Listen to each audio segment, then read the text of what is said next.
it's Anna. Today I'm going to talk about Spider-Man Homecoming. And I think the only way you can talk about a Spider-Man film is to remember there's a lot of them. Now, not a lot being like, not like Batman, but there are a lot of Spider-Man films at this point. So prior to Spider-Man Homecoming, there were 5 Spider-Man films.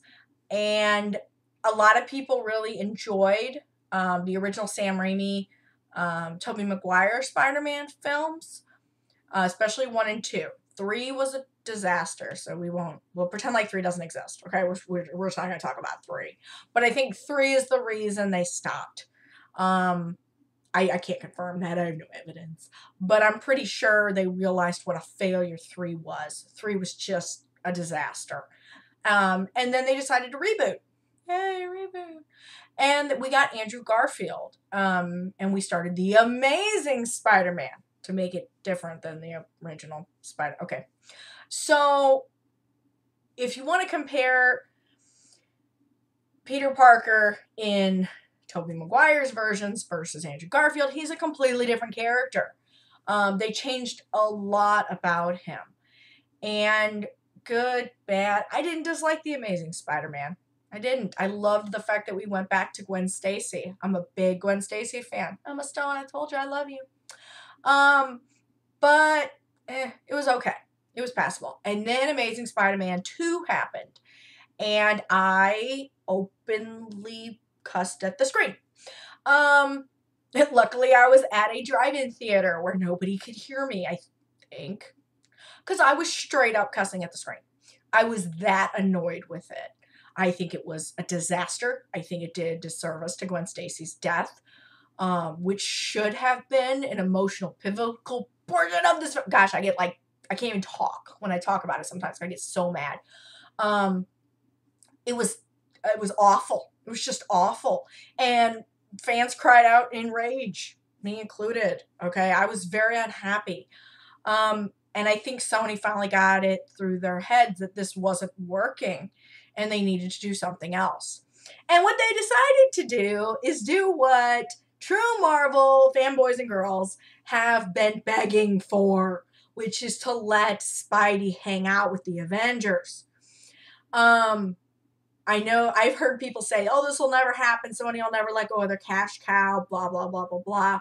But at the end of the day, Sony can also see writing on the wall. And the Spider-Man films they were making were not getting any critical love. And eventually the fans will turn away. Okay, that you can see that with the X-Men movies. When the X-Men movies started to fail, when First Class came out, very few people gave it a chance. It did not make the money it should have. And it's because they were pissed about the previous X-Men film. And Sony knew that. Smartest decision they ever made was to lend out Spider-Man to Marvel. Now, I don't know what the deal is. I don't know how much money they're taking in for this or what kind of creative say they have. I have no evidence of this whatsoever. But what I do know is that's the best decision Sony's ever made. When we got to meet Tom Holland's Spider-Man in Civil War, this is the Spider-Man I've always wanted. This is a true Spider-Man. And casting a young actor like Tom Holland, who is extremely inexperienced in the sense that he's not some big name star. He hasn't been doing films his entire life. This guy's a dancer. Was brilliant. Because when you meet him for the first time in Civil War, and he meets Tony Stark, he has the same reaction I would have to meeting Robert Downey Jr. He looks like he's going to pee himself. The whole time he looks nervous. He looks confused. He looks like he's going to run out of the room in terror because there's this big name man sitting in his living room. He doesn't know what to do with himself. This is how Spider-Man would be. He's just a kid. And that's something that the previous Spider-Man films forget. They act like he's a senior in high school and he's like 18 years old. He's like 15. He's supposed to be a little kid.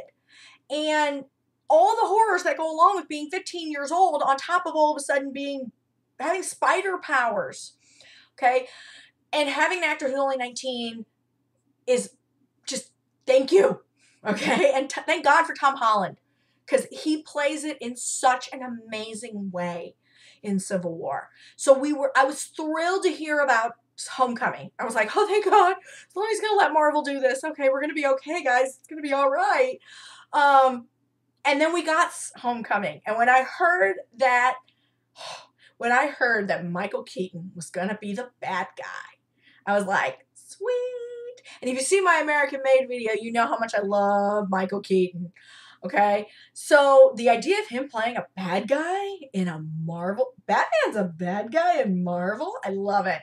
So I was like a little kid getting ready for Spider-Man Homecoming. So I went to see it. And one of the things you got to realize when you see it is that it has a very different feel from your traditional Spider-Man movies that we've seen. He is younger. He is more inexperienced. He is more confused about his powers. He's stumbling around and he's unbalanced and he's not sure what he's doing and he's just trying to figure out his life. And wouldn't that be anybody who was in his situation? Nobody would get powers and instantly know what to do with them the way that Captain America does. The first time he really fights, he gets it. He knows how to fight. But prior to that, Cap didn't seem to know how to fight. So all of a sudden, he just knows that the serum teach him how to fight. Even with Iron Man, though, you get to see him trying to figure out his armor in the first Iron Man. Okay, this is the same kind of thing we get from Tom Holland's Spider-Man. He's still trying to figure this whole superhero-y thingy out between friends and family and just being a kid. Now, one of the complaints I heard about Spider-Man Homecoming is that it seems like in Civil War, Spider-Man has a better grasp of his skills than he does in Homecoming. So it seems like he's got it all together in Civil War, and then Homecoming happens, and he forgot how to do all the stuff he did in Civil War. My argument against that is that if you really watch Civil War, which I've watched Civil War a few 157, I don't know, a few times, you will notice that he doesn't win every fight he's in. Okay? He gets bested at the end of the day. He gets bested by Falcon. Falcon's little drone gets him, throws him out a window. Okay? He didn't win that fight at the end of the day. He loses his fight to Captain America. Okay? Now, Cap, you could tell, honestly, was taking it easy on him because he could tell he was a kid. Okay? So, him coming up with the cleverness of taking down Giant Man by tying around his legs, I mean, that's not some sort of master plan here. Okay? So, you're giving him too much credit in Civil War. He does well, but he is by no means a victor in that fight. Okay? He gets bested by pretty much everybody he fights. So, you got to take that into consideration. Forget that it looks like he does great. He doesn't. Okay? And he's still trying to figure things out in Homecoming. And I think that that's brilliant. I think that we're really taking Spider-Man back to his roots and to who he really is as a character. I think Tom Holland's a great actor. I think Michael Keaton was a perfectly fun villain to have. I think incorporating Iron Man and Iron Man reeling from what happened in Civil War is important, with him trying to protect Tom Holland the whole time. You know, stay to the ground. Don't get yourself involved. You're going to be okay. Take care of yourself. Stay safe. That's his own fears that stemmed from what happened in Civil War. That's Tony taking a step back. And it took a lot for Spider-Man to help Iron Man or Tony Stark realize that he can do more.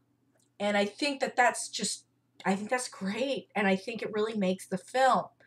I really hope that we continue down this path. I hope that it made enough money to make Marvel go, yeah, let's keep doing this. And that we get more of Marvel's version of Spider-Man. I think he's a better version of the character. And I know he's going to be in Infinity War, so he better not die or I'm going to be really, really mad and I'm going to really cry like a giant baby.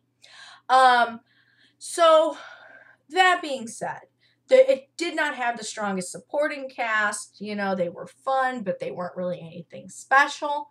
But I really think Holland carries the film well and doesn't need Robert Downey Jr. to do it. So I have a lot of love and a lot of faith for Tom and the character at Marvel. So that being said, for my rating purposes, we're going to go with 4 out of 5. It wasn't perfect, wasn't the greatest film Marvel's ever put out there, but it really was the best Spider-Man film I've seen so far. So we're going 4 out of 5, 4 out of 5 glasses of wine for our friend Spider-Man in Spider-Man Homecoming. I look forward to seeing him in Infinity War, and I hope all of you do as well. So let me know in the comments, what did you think of Spider-Man Homecoming? What's your favorite Spider-Man film? And until next time, you guys have a great week.